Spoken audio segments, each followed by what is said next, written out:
আল্লাহ তাআলার দুইটা নাম আছে, একটা হচ্ছে আয-যাহির আর একটা হচ্ছে আল বাতিন। আল্লাহ তাআলা যা ইচ্ছা তা প্রকাশকারী, আল্লাহ তাআলা যা ইচ্ছা তা গোপনকারী। প্রকাশ করেন কে? গোপন করেন কে? এজন্য বুজুর্গরা বলে এটা আল্লাহ তাআলার কুদরত, যে আল্লাহ তাআলা কারো উপরে তার জুহুর প্রকাশের সিফাত দেয়, ফলে আল্লাহ তাকে পরিচিত করে। কারো মধ্যে আল্লাহ তাআলা তার গোপন বাতেন ওই সিফাত রাখে, ফলে তাকে আল্লাহ তাআলা নিজের কাছেই করে রাখে, কাউকে জানতে দেয় না। মনে করেন আমরা বায়েজিদ বুস্তামি, রাবেয়া বসরি, হাসান বসরি, জুনায়েদ বাগদাদি, বড় পীর আব্দুল কাদের জিলানী, উনাদের নাম জানি মনে করেন, তাহলে ওই জমানায় উনাদের আমলে আল্লাহর ওলি, প্রিয় বান্দা, বুজুর্গ ওই 4-5 জন, ঠিক না? আর নাই তো বাকিরার নাম নাই কেন? আল্লাহ তাআলার ইচ্ছা। হাজারো লাখো বুজুর্গ এমন আছেন যাদের নাম পৃথিবীর ইতিহাসে কেউ জানে না, কোনো কিতাবেও নাই। হাসরের মাঠ ছাড়া ওনাদেরকে চিনার আর উপায় নেই। কথা বুঝছেন কিনা? আমাদের প্রিয় নবী সাল্লাল্লাহু আলাইহি ওয়াসাল্লাম বিদায় হজ্জের মাঠে যখন ভাষণ দেয় আরাফাতের ময়দানে, তখন সমস্ত ইতিহাসের কিতাবে আছে 1.25 লাখের চাইতে বেশি বা কমপক্ষে 1.25 লাখ সাহাবী নবীজির সামনে উপস্থিত ছিলেন হজ্জের মাঠে। 1.25 লাখ ধরেন 1,25,000। অথচ সর্বসাকুল্যে আমরা ঘুরে ফিরে হযরত আবু বকর, ওমর, ওসমান, আলী, তালহা, জুবায়ের, আবু হুরায়রা, আয়েশা, ফাতেমা, এরকম 20-30 জন 50 জনের নাম ঘুরে ফিরে জানি, উচ্চারিত হয়। তাহলে বাকি 1,25,000 মনে করেন ওই বিদায় হজ্জের মাঠের সাহাবী। বাড়ি ঘরেও তারও আছে, সবাই তো আর হজে গেছে না। কথা বোঝেন নাই? এদের নাম কোথায়? এদের নাম পৃথিবীর কোনো কিতাবে, এমন কোনো কিতাব নাই যে কিতাবে 1 লাখ সাহাবীর নাম আছে, 10,000 সাহাবীর নাম আছে। সর্বসাকুল্যে বদরের যুদ্ধের 313 জন সাহাবীর নাম একসাথে আছে। তাহলে বাকিরা কি ব্যর্থ নাকি? তাইলে আল্লাহ তাআলার ইচ্ছা, আল্লাহ তাআলা কাউকে প্রকাশ করেন, কাউকে গোপন রাখেন। আল্লাহ তাআলা আয-যাহির, আল্লাহ তাআলা আল বাতিন। এজন্য আমাদের উচিত, আমাদের করণীয়, ওয়াইজ যিনি কিংবা আলেম, প্রত্যেককে সমানভাবে কদর করা। বলেন ইনশাআল্লাহ। এটা আমাদের উচিত, এটা আমাদের উচিত। দেখেন, আমি সর্বোচ্চ আন্তরিকতা নিয়ে আপনাদেরকে কথাটা বললাম যে নিজে নিজস্ব বুদ্ধিতে, নিজস্ব বিবেচনায় কেহই ইসলামের রাস্তায়, আখিরাতের রাস্তায়, জান্নাতের রাস্তায় চলতে পারতেন। আপনি পারতেন। আল্লাহ তাআলা আমাদেরকে সবচেয়ে বেশি আমাদের মুখ দিয়ে যেই বাক্যটা উচ্চারণ করায় সেটা হলো ইহদিনাস সিরাতাল মুস্তাকিম। এটা আল্লাহ তাআলা আমাদের মুখ দিয়ে বেশি বাহির করায়। ফজর, জোহর, আসর, মাগরিব, এশা, তাহাজ্জুদ, আওয়াবিন, সুন্নত, বিতির, নফল, ফরজ, ওয়াজিব, সব নামাজে আল্লাহ তাআলা আমাদের মুখ দিয়ে বলায় বারবার, বান্দা বলো, এটা বলো, এটা বলো, ইহদিনাস সিরাতাল মুস্তাকিম। আল্লাহ আমাকে সরল পথ দেখান, সঠিক পথ দেখান, সঠিক পথ দেখান, জান্নাতের রাস্তা দেখান। এখন মনে করেন, একটা উদাহরণ বুঝাচ্ছি। আপনি চাইলেন সঠিক পথ, আমি আপনারে এই কোরআন শরীফ, কোরআনুল কারীম একটা বাংলা অনুবাদ আর 6টা বিশুদ্ধ বিখ্যাত হাদিসের কিতাব আছে, বুখারী, মুসলিম, আবু দাউদ, তিরমিজি, নাসাই, ইবনে মাজাহ। তো মনে করেন এই কিতাবগুলোর বাংলা অনুবাদ বাজার থেকে কিনে 6টা কিতাব আর এটা একটার অনুবাদ, এগুলো আপনার হাতে দিয়ে বললাম, ভাই এটার ভিতরে সিরাতে মুস্তাকিম আছে। আমনে এনতে বাচ্চালো বুঝালো, আমনে নিজে পইরা বুঝাই এলো। আচ্ছা আপনি বলেন তো, আপনি পারবেন? কেমনি কিনবেন? আপনি কোনো কুল কিনারা পাবেন নিজে পড়ে। অথচ সিরাতে মুস্তাকিম এখানে আছে। এটাই সরল সঠিক পথের ঠিকানা, কোরআন এবং সুন্নাহ, কোরআন এবং হাদিস, এটাই। কিন্তু আপনি নিজে নিজে বুঝা কুলাইতে পারতেন না। এই জন্য আল্লাহ তাআলা শিখাইছে আমাদের, আমার বান্দা শুধু সিরাতে মুস্তাকিম চাইলে হবে না, বরং তুমি, আমরা যেমন বলি যে এখান থেকে আমি ঢাকা যাব ক্যান্টনমেন্ট হইয়া, এখন একজন লোকরে বুঝানো, প্রথম আপনি সিএনজিতে কোম্পানিগঞ্জ যাবেন, কোম্পানিগঞ্জ যাওয়ার পরে সুগন্ধাতে আপনি ক্যান্টনমেন্ট যাবেন, ক্যান্টনমেন্ট গিয়ে আবার ওই পারে গিয়া ঢাকার বাসে উঠবেন, এরপরে ঢাকা যাবেন। এমনি এমনি মনে করেন বুঝানোর চাইতে আমি যদি বলি যে আমি যাব, আপনি আমার সাথে আসেন, তাহলে সহজ কি না বলেন? সহজ কি না বলেন? রাহবার হইলে, পথ প্রদর্শক হইলে বিষয়টা সহজ। যেমন আমরা বহু মাহফিলে দূর দূরান্তে যাই, তখন আমরা বলি যে এটা নির্দিষ্ট জায়গা। কালকে আমি কিশোরগঞ্জ গেছি, এখন বলে দিছি যে ভাই ভৈরবের পরে আপনারা একজন লোক রাখতে হবে, আপনাকে একজন লোক আমার গাড়িতে উঠবে, বাকিটা রাস্তা এবার আরামসে সে দেখায় নিয়ে যাবে। এটা সহজ কি না বলেন? আর আমি স্টেশন স্টেশন জিগাইতে জিগাইতে তো আমার জান শেষ। বাসবার তাহলে সামনে যদি একজন পথ প্রদর্শক থাকে, তাহলে আমার চলার পথ সহজ। তো আল্লাহ তাআলা আমাদেরকে শিখাইছে, বান্দা সিরাতে মুস্তাকিম তো তুমি চাইবা, তোমার লাগবে সঠিক পথ, কিন্তু তুমি এটা এমনে কইবা আমার কাছে, সিরাতাল্লাযীনা আনআমতা আলাইহিম। আল্লাহ আমারে যদি খুঁজা নিতে বলেন হবে না, বরং আপনি আমার আগে যাদেরকে সিরাতে মুস্তাকিমের নিয়ামত দিয়েছেন, জান্নাতের পথ দিয়েছেন, আপনার সেই প্রিয় বান্দা, পছন্দের কোনো এক বান্দা, তার পথ আমারে দেখাইয়া দেন, আমি উনাকে সামনে রেখে আমি উনার পিছে পিছে চলে জান্নাতের রাস্তা পেয়ে যাব। এটা সহজ কিনা বলেন? সহজ। আর এটাই নিরাপদ পদ্ধতি, সহজ পদ্ধতি, যে কোনো একজন আল্লাহওয়ালা, মুত্তাকি, হক্কানি, রব্বানি, ফরহেজগার, আলেম দ্বীন মিলে যাওয়া কারো জন্য ওনাকে সামনে রাখবে, ওনার কথা মতো চলবে, আমল করবে, নিশ্চিত আশা করা যায় জান্নাতের পথ পেয়ে যাবে। এটাই আমরা বললাম। এজন্য আমার অনুরোধ, আপনারা যারা জওয়ান ভাই, মুরব্বী বাবা, ছোট বড় প্রত্যেকে যিনি বুঝছেন আমার কথাটা, আপনাদের কাছেই অনুরোধ, দয়া করে প্রত্যেকেই কোনো না কোনো একজন আল্লাহওয়ালা মুত্তাকি আলেম, মুত্তাকি হইতে হবে।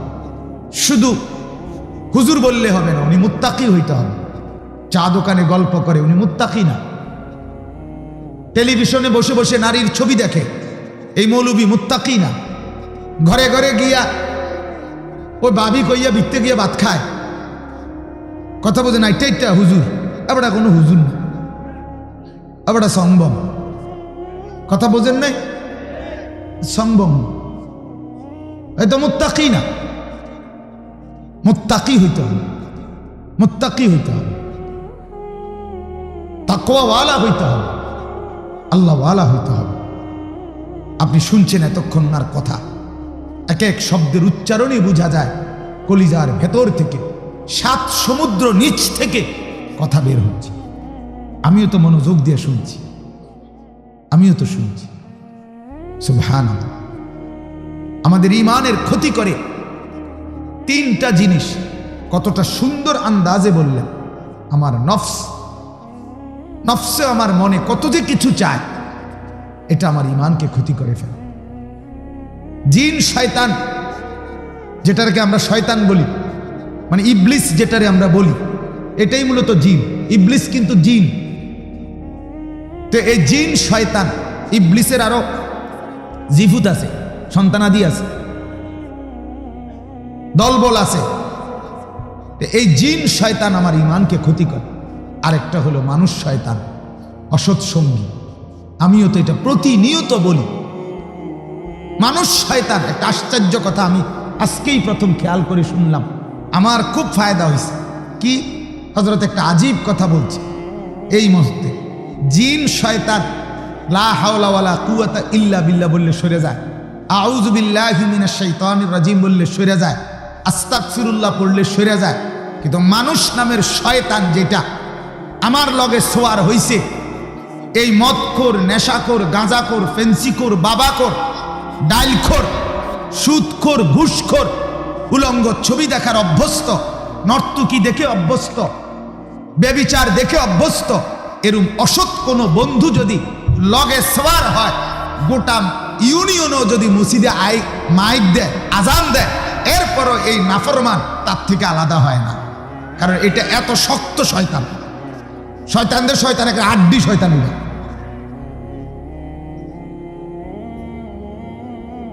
এটা একেবারে সবচেয়ে বড় শয়তান। অসৎ সঙ্গী, অসৎ সঙ্গী হাজারো যুবকের জীবন বরবাদ করছে। পৃথিবীর কোনো বিড়ি খাওয়াই না নিজের থেকে শুরু করে নাই, কোন অসৎ বন্ধু তারে বিড়িখানা ধরাইছে। পৃথিবীর কোনো মদখোর নিজের থেকে নেশা শুরু করে নাই, কোন অসৎ সঙ্গী ওই জানোয়ার তারে মদের রাজ্যে ঢুকাই দিয়েছে। পৃথিবীর কোনো ছেলে নিজের থেকে অবৈধ প্রেম শুরু করে নাই, কোন অসৎ বন্ধু তাকে অবৈধ প্রেম, অবৈধ কোনো মেয়ের প্রেমের অফার, এই অসভ্যতা তারে শিখায় দিছে। ফলে সে বরবাদ হয়ে গেছে। এটা হযরত বলল মানুষ শয়তান আমার ইমানের ক্ষতি করে। এটা এত শক্ত হইয়া সওয়ার হয় গায়ে, শরীরে, সঙ্গে, যে এটারে আউযুবিল্লাহ কইলেও সরে না, নাউযুবিল্লাহ কইলেও সরে না। ঠিক কিনা বলেন না? কত ছেলে আছে মাঝে মধ্যে আজান দিলে হয়তো কখনো বলতে চায় যে ভাই নামাজ পড়ুন, লগের দুষ্ট বন্দুক, হ্যাঁ আরে বাপরে ওরা নামাজ পড়বো একবারে, আমাদের চিনি না, নতুন বুজুর্গি দিয়ে হাইতে আছে, সর বেড়া, আয় বেড়া, এই শেষ। তার যে একটা আজানের বরকতে তার যে একটা ভিতরে চেতনা আসছিল, এই দুষ্ট, এই শয়তান তার বরবাদ করে দিয়েছে, তার শেষ করে দিয়েছে। এজন্য আমার বাপ, আমি এটা আপনাদেরকে বললাম, প্রকৃত অর্থে যারা মুত্তাকি হয় তাদের কথার মধ্যে নূর থাকে। কি থাকে বলেন না? নূর থাকে।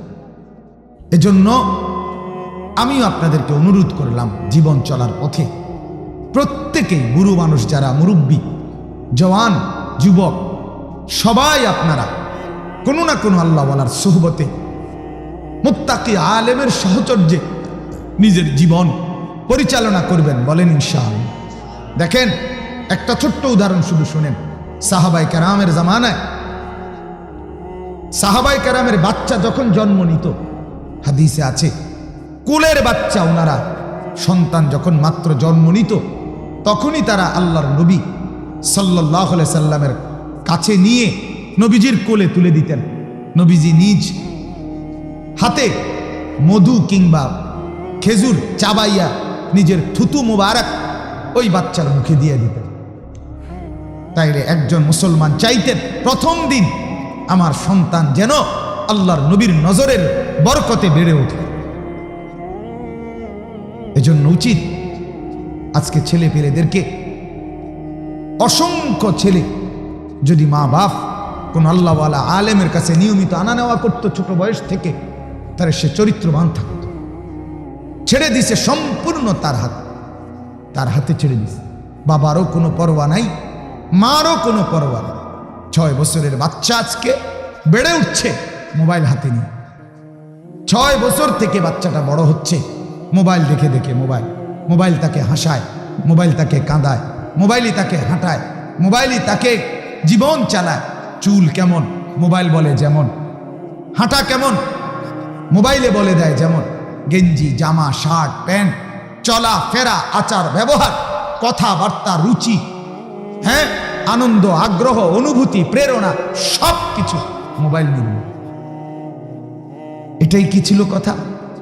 কথা বলেন না, এটাই উচিত ছিল আমাদের? আজকে আমাদের সন্তানরা এভাবে বেড়ে উঠছে, যার ফলে গ্রামের, মহল্লার, এলাকার পূর্বপুরুষের, বাপ দাদার, বংশধরের কারো কোনো পোশাক, জামা, চুল, স্টাইল কিছুর সাথে তার মিল নাই। সে কোন দেশের মানুষ, কার আদর্শে চলে, কার মতে চলে, মাও জানে না, বাপও জানে না, ওই ছেলে প্লাস্টিক খেতে নিজেও জানে না, অপদার্থ নিজেও জানে না। তারে জিজ্ঞাসা করো, তুমি কি বাংলাদেশি না ইন্ডিয়ান না আমেরিকান না ইটালিয়ান না রোমানিয়ান, তুমি কি তা তুমি কো? তুমি কি ফুটবলের খেলোয়াড়ের মতো না ক্রিকেট খেলোয়াড়ের মতো না সিনেমার নায়কের মতো, তুমি কো? হে বলবে না, আমি কিছুই না, আমি যখন জিডা মন চায় তখন করুন না প্লাস্টিক। মাতাল মাতাল, পাগল, তো পাগল।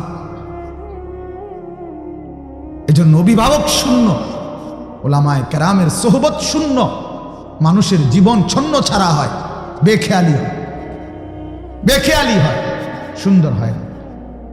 আপনি দেখেন, আপনি দেখেন, আপনি আপনার জীবনে দেখেন, ডানে বামে আপনি তাকায় দেখেন, যে মানুষটার জীবনে কোনো আলেমের সোহবত আছে, সাহচর্য আছে, তার জীবন কেমন? আর কোনো আলেমের সোহবত নাই, তার জীবন কেমন? কত সাধারণ মুরব্বী কোনো আলেমের সাথে যাদের সম্পর্ক, তারা জীবনে কোনোদিন বিড়ি খায় না। কোনো আল্লাহওয়ালার সাথে যার সম্পর্ক নাই, উনি 60 বছর বয়সেও মানুষের সামনে চা দোকানে বসে বিড়ি খাইতে লজ্জা বোধ করে না। উনি জানেও না ওনার মৃত্যুর সময় কাছাকাছি। উনি এখনো টেলিভিশন দেখে, এখনো নাচ গান দেখে। কেন? শুধুই কারণ সোহবতের অভাব, কোনো আল্লাহওয়ালার সংস্পর্শের অভাব, কোনো নেক মানুষের সাহচর্যের অভাব, সাহচর্যের অভাব। কোনো নেককারের সাথে কেউ থাকলে, আল্লাহর নবী বলছে, নেককারের সংস্পর্শ এটা আতর বিক্রেতার মতো। আতর বিক্রেতার কাছে গেলে সুগন্ধই সুগন্ধ, আপনি কিনলেও সুগন্ধ, না কিনলেও হেতে গেলেই আপনার হাতের মধ্যে একটা ডল্লা দিব, যে কোনো একটা আতর, অথবা দোকানটার মধ্যেই আপনি আতরের ঘ্রাণ পাবেন। আতর বিক্রেতা শুধু সুগন্ধেই বিলায়, ঠিক ভদ্র নেককার কোরআনওয়ালা দ্বীনওয়ালা সে শুধু সুগন্ধি বিলায়।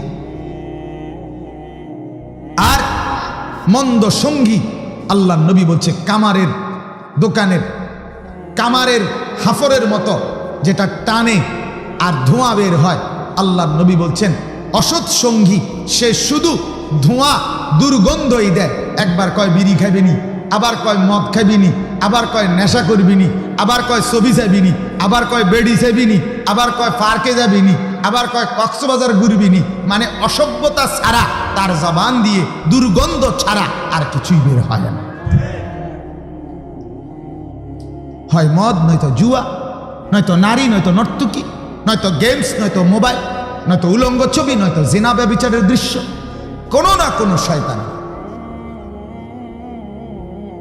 দুর্গন্ধ। এজন্য হযরতের এই বয়ানের কারণে আমি বললাম, আমার দিলেও আসর করছে।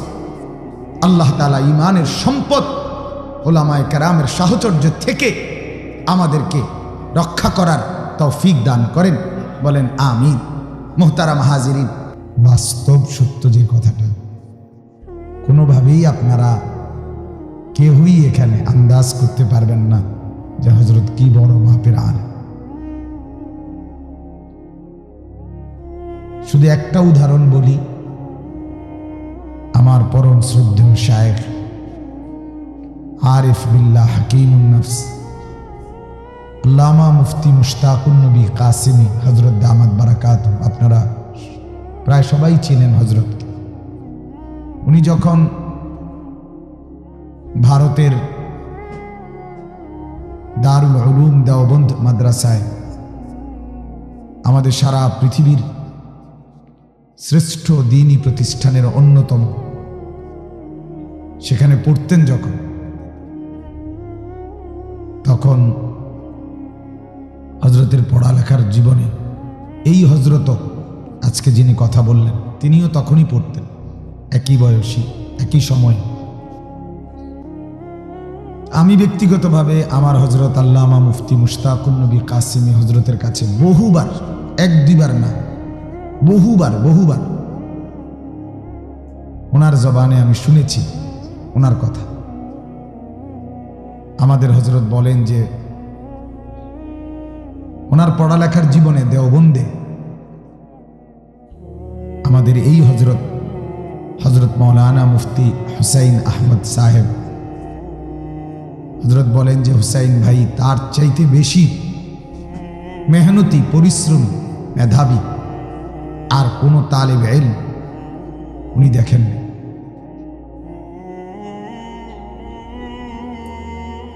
হুজুর একটা ঘটনা সব সময় বলে ওনার কথা,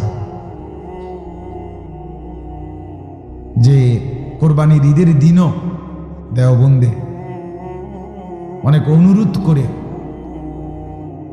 কোরবানির গোশত পাকাইছে হুজুর আল্লামা মুফতি মুশতাকুর নবী সাহেব হযরত। ওনাকে বহু অনুরোধ করে ওনার সবক থেকে, পড়ার থেকে, মোতালাত থেকে তুলে এরপরে একটু খাওয়াইছে। এটারে খুব মজা করে হুজুর বলে যে বহু অনুরোধ করে ওনাকে, হুসাইন ভাইকে একটু খাওয়াইছে। উনি এতটুকু সময়ও নষ্ট করতে রাজি। এই জন্য আসলে এটা বাস্তবতা, বাড়িয়ে বলা না, মূলত